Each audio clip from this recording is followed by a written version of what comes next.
ଜାଣିଛୁ ଭ୍ରାତା ସବୁ କିଛି ବିଧିର ବିଳମ୍ବ କଣ ତାହା ଭ୍ରାତା? ପିତା କରିବାରୁ ସତ୍ୟ ମାତା କୈକେୟୀ କହନ୍ତି ରାମ ଯୌବନ 14 ବର୍ଷ ଭ୍ରାତା ଅଯୋଧ୍ୟାରେ ହେବନି ନରେଶ।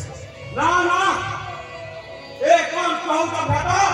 ଯୁଗେ ଯୁଗେ ପ୍ରତି ଜନ୍ମେ ଯେଉଁ ରତ୍ନ ନେଇଛି ଜନ୍ମ ନ ଛାଡ଼ିବି ଗନେ ତେବେ ମୁଇଁ ଆପଣଙ୍କୁ ଏ ଭ୍ରାତା ଯେଉଁମାନେ ଆପଣଙ୍କୁ କରିଲ କପଟ ପେଶୁ ଅଛନ୍ତି ବନକୁ ରକ୍ଷା ନାହିଁ ଆଜି ତାର ଲକ୍ଷ୍ମଣଙ୍କ ହସ୍ତ ମୁଁ ତାଙ୍କୁ ଦେବି ଉପଯୁକ୍ତ ଶାସ୍ତି। ରସନା ସଂଯତ କରି କଥା କହରେ ଲକ୍ଷ୍ମଣ ଭ୍ରାତା ଜାଣେ ରାଜସଭା ମଧ୍ୟ ପିତା କରିଥିଲେ ସତ୍ୟ ଅର୍ପିବାକୁ ରାଜ୍ୟଭାର ମୋତେ କିନ୍ତୁ ତେବେ ଏହି ସତ୍ୟଠାରୁ ନୁହେଁ ମୁଖ୍ୟ ତାହା।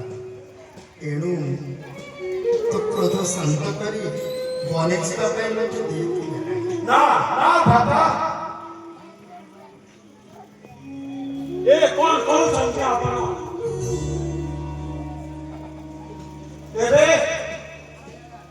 ତେବେ ପିତାଙ୍କ ମାତାଙ୍କ ବୁଦ୍ଧିରେ ପଡ଼ି ତାଙ୍କ ସତ୍ୟ ରକ୍ଷା କରିବାକୁ ଯାଇ ପୁତ୍ରକୁ ଦେଇଥିବା ସତ୍ୟ କଣ ରକ୍ଷା କରିବେ ନାହିଁ?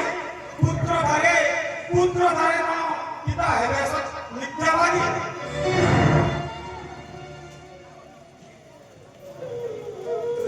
କଣ କହୁଛୁ ଲକ୍ଷ୍ମଣ? ହଁ ଭ୍ରାତା ହଁ ପିତାଙ୍କର ବୟସ ହୋଇଯାଇଥିବାରୁ ମୋତେ ଭ୍ରମ ହୋଇଛି ତାଙ୍କର। ଜାଣ ଲକ୍ଷ୍ମଣ ପିତା ଧର୍ମ ପିତା ସତ୍ୟ ଭ୍ରାତା পিতা হি পরম তপ পিতরি প্রীতি মাপন্নে প্রিয়ন্তে সর্বদেব না ভ্রাতা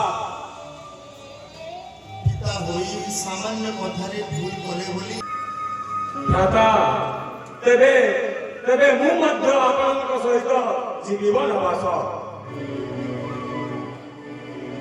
তু জীবু বনবাস আরে লক্ষ্মণ পিতাঙ্কর আদেশ হয়েছে কেবল মতে একুটিয়ে ଯିବା ପାଇଁ। সোহত অনাদর আজ কাঁদিছি কেমন্তে বঞ্চিবি দিন কেমন্তে বঞ্চিবি